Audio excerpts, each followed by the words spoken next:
So, I've been playing a lot of Elden Ring recently, and I've actually gotten pretty good at the game. So good, in fact, that it's starting to feel like bullying when I fight Renala, Godric, or Radahn. And so I thought to myself, is there any way I can beat the game without bullying those three? Well, that's what I intend to find out. Something I will mention before I begin is that all of these glitches are possible on the current version of the game. So anything you see in this video, as of the time of me making it, can still be done. And the first glitch we're going to see in this video, and one that gets repeated fairly often, is something called the wrong warp glitch. Basically, and I'm not going to pretend to understand exactly how it works, you can, during a loading screen, Alt F4 out of the game, and it will put you in a sort of default location in whatever area you're in. And so if you are in Crumbling Farum Azula, anywhere, then you can be teleported to the beginning of Crumbling Farum Azula by Alt F4ing at the right time. So the first place I decided to go was Crumbling Farum Azula. I figured if I could skip over everything before that, I didn't have to fight the first three bosses, and I could just beat the Godskin duo Malekith and make my way to the end of the game. So here I am at Crumbling Farum Azula, and I decided to give the wrong warp a shot. But pretty quickly I ran into an issue that I had to spend a little bit of time debugging. A trick with the wrong warp is that if you grab the Haligtree medallion before you try the wrong warp, you will be invaded at the wrong table hold. And I don't know what it is about this invasion, but it stops the wrong warp from working. So you can see I try quite a few times here before it eventually clicks why this is happening. So after beating Encha...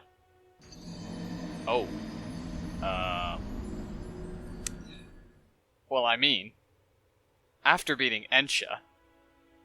Easy. I can finally get a real shot at this wrong warp. So here I am, back at Crumbling Farum Azula. Open up the map, head to the Table of Lost Grace. And can I get a drum roll?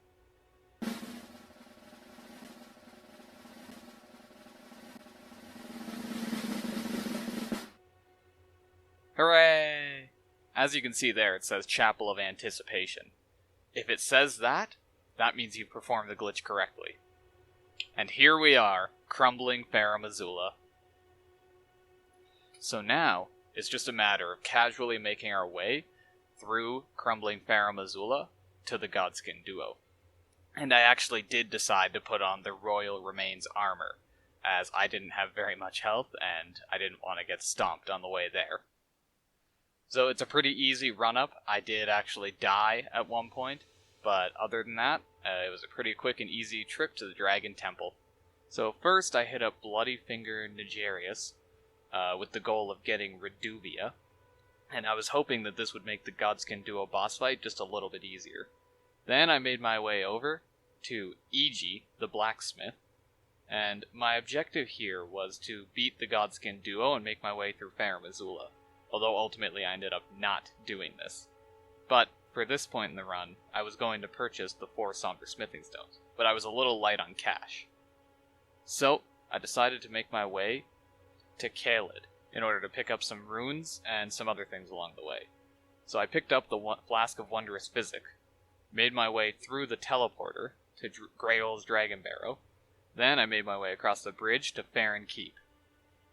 Picked up the Dectus Medallion while I was here. Then I went down and picked up Radagon's Soreseal. Then moseyed on over to the Siofra River Well, and after making my way through that area, I made my way through this teleporter up to the top portion, and then picked up Marika's Scarseal. This will give me +3 in some of our arcane stats. I still didn't have enough money, and so I quickly made a trip to the Giant Dragon in Caelid, which took about as much time as you would expect, but I got the Dragon Heart and the 80,000 runes. And then I thought to myself, is this really how I wanted to do this? To just kill the Godskin duo Malekith and make my way to the end? So I decided to change my direction. I was going to beat 2 shard bearers and make my way to the royal capital. So a problem exists with the royal capital. In order to get to Melania, you need to head to the consecrated snowfield, which is behind the Grand Lift of Rold, which is behind the royal capital. So I'm going to have to get there anyways. And Moog is a similar story. You can get to him before the consecrated snowfield, but only if you've beaten other shard bearers first. So given that I need to beat Melania, I made the decision that I would also get to Moog through the consecrated snowfield. And so, in order to get to the consecrated snowfield, I made the decision that I was going to wrong warp into the royal capital. So, the first place I went was somewhere called the Tower of Return. And this is on the southern Weeping Peninsula. There's a trap chest at the top that when it warps you, it'll take you to the royal capital. Now that I'm here, I need to do another wrong warp. Except this time, the round table hold won't be invaded, so it should work pretty easily. And after a quick loading screen, here we are, the royal capital. Now I have to do some small tasks on my way. I pick up a Lost Grace, then I pick up my preferred weapon, the Starfist. I make my way to the sealed tunnel, and grab the smithing stone miner's ball bearing so that I can upgrade the Starfist. Then I decided to make my way to the Death Touch catacombs, and here I fought the Black Knife Assassin, which, all things considered, was a pretty easy fight, although I did have to heal quite a few times. So, once I beat them, I got the Assassin's Crimson Dagger. I picked up the Uchi Katana. Then it was time to fight Knight Bernal. And after yet another easy victory, I picked up the Devourer's Scepter, as well as Bernal's armor, but I never actually used that. Then I had to go fight the Black Knife Assassin, which is super easy, outside of the Champion's Grave. After defeating her, I managed to get the Black Knife and 10,000 runes. And so then, I went and I had to fight Godfrey, the first Elden Lord. Now, this fight's pretty easy, so it went about as you would expect.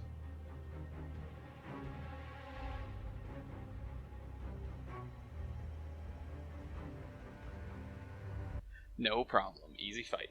So now I've got a talisman pouch. I activate the Sight of Grace, make my way down to get the Faith Talisman. Then I make my way and pick up the Faith Crystal Tier for my Wondrous Physic. I pick up the Dexterous Tier for my Wonderful Physic. And now, I am able to wield every item in my inventory. And this is my setup as you see here. Now, you may be wondering why I actually did this. Well, the goal was to do this glitch seen here, which was an Ash of War swap glitch. This allowed you to skip over the Divine Bridge. However, this glitch was patched, and I didn't realize that before collecting all this. But then, I saw a new video. This TikTok-style video showing that you could use Dragon's Breath to skip over the bridge. Now, this video is cropped, and not very good. But now, I had a plan. So, I head to the Volcano Manor, and I make my way across the rooftops. Perfect. And I drop down to this area here to pick up the Frog Mask. Now, the Frog Mask actually lets you have a +4 arcane boost, so I can actually use the Dragon's Breath attack. Then I head to a Geel, and that goes about how you would expect.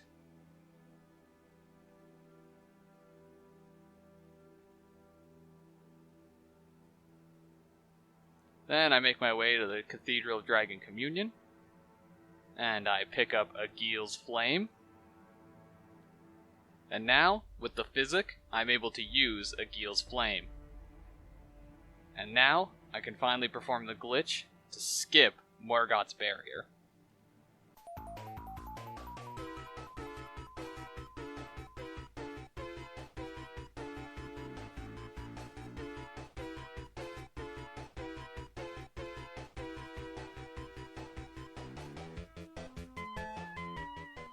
So, I'm going to spare you all of the attempts, but you have to jump after using a Geel's Flame, and the video didn't say that. There's new tutorials now, but when I recorded this, that TikTok video was the only one. So I'm only going to show you the successful attempts that I got. And so, here you can see, I almost make it, but I just miss it. And by the way, I only had a couple of minutes to do this because the physic would run out and I couldn't cast Aegil's Flame anymore. But here you can see, I get stuck, but if you quit out, it's just like when you fall. You get put on the last position that you were standing on. So, I quickly load my way back in.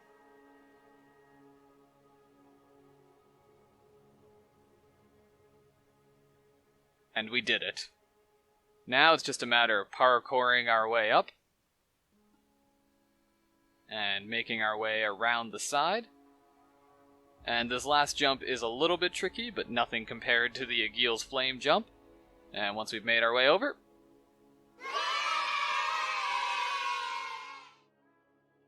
now we casually make our way down to the Forbidden Lands after riding the lift.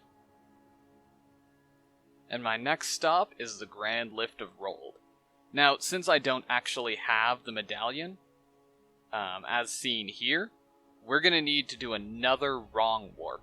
See, the Grand Lift of Rold, when you wrong warp, actually sets your default location to the top. So, after a quick loading screen and Alt F4, we can come back in, and as you can see, we finally made it to the mountaintop of the Giants.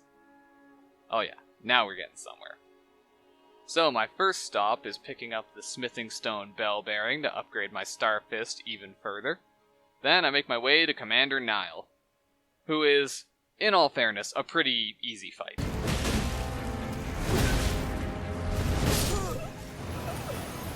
Or not.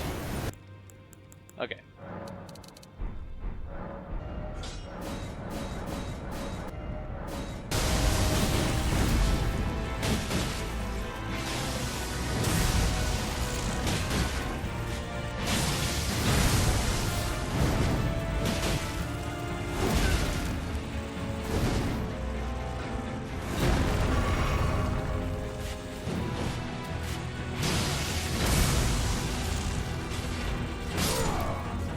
Alrighty, easy fight, no problem.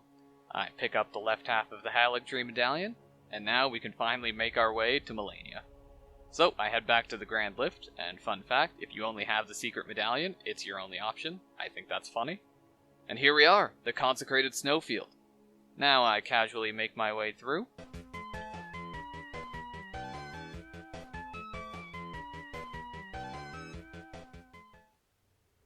Light the 4 barriers.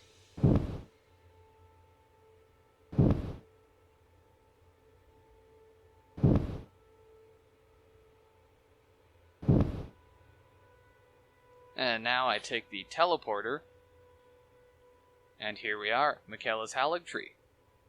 Now I just play through this area casually.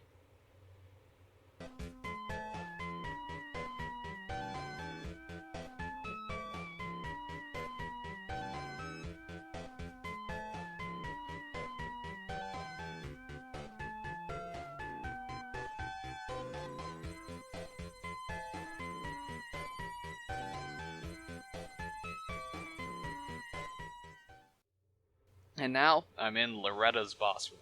Loretta goes about how you would expect.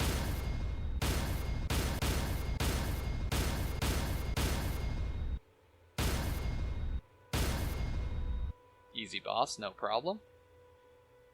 And now I level up appropriately, and I continue making my way through the Haligtree, casually.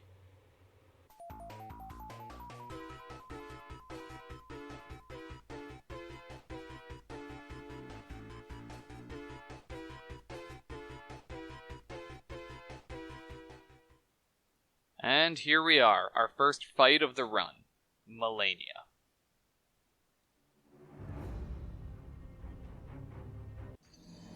Oh boy. No.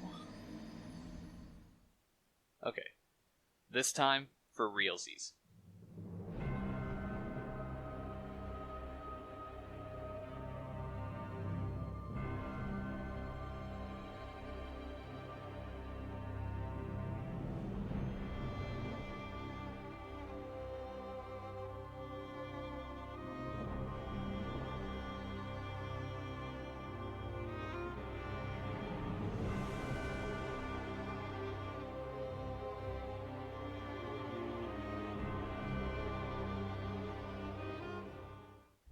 So, the battle was a little bit more hard-fought than I would have liked, especially with an attempted waterfowl at the end.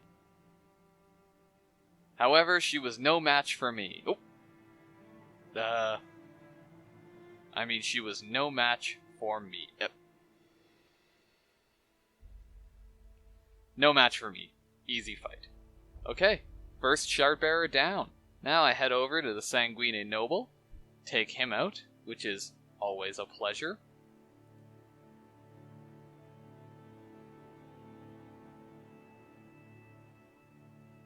Alright, love that. Then I make my way over to the teleporter, and this teleporter will take me to Mogwyn Palace. We're at Mogwyn Palace. Now I play my way casually through Mohg's Palace, which is actually an incredibly short and easy area once you know where you're going. And we're at Mohg's boss arena. Now, Mohg's fight goes pretty good.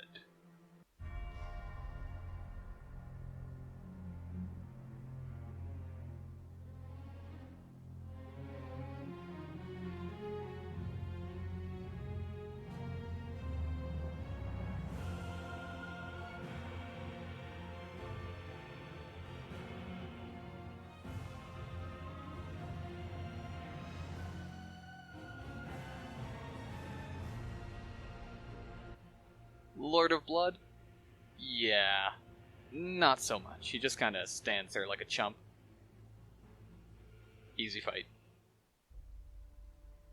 Alright, now we've got 2 Shardbearers dead, we level up, and it's time to make our way to the Golden Capital. But first, Draconic Tree Sentinel. Well, that was hard. And now, after all this time running around the entire map of Elden Ring, we make our way forward, and as you can see, no barrier. It's interesting to me that Mohg and Malenia's Great Runes do in fact bring down the barrier. We quickly smack Morgott. That was hard. And we talk to Melina for the first time, getting the rolled medallion. We make our way back to Morgott's barrier. Easier to get through this time. And, truth be told, this is where the run gets a little bit boring. Very casual. We quickly make our way to Fire Giant. That was difficult. We talk to our dear friend Melina once again, and actually decide, you know what? We don't like her. So we make our way down to Sewer Mohg. Easy fight. And then we make our way past Sewer Mohg down below and get fingered by this guy. Very nice. We do whatever this is. And we fight Godskin Duo. Easy fight. And now we've got our ball bearing, we upgrade our weapon, smack Malekith. And then we head on down to Sir Gideon and smack him like he deserves because he sucks. Smack Godfrey. And then we make our way to the final boss of the game. And yeah, it's pretty easy. We smack Radagon like he deserves, and then finally we make our way to Elden Beast. He's easy too. And now that all that's done, we finally save the world. Or something. Goodbye.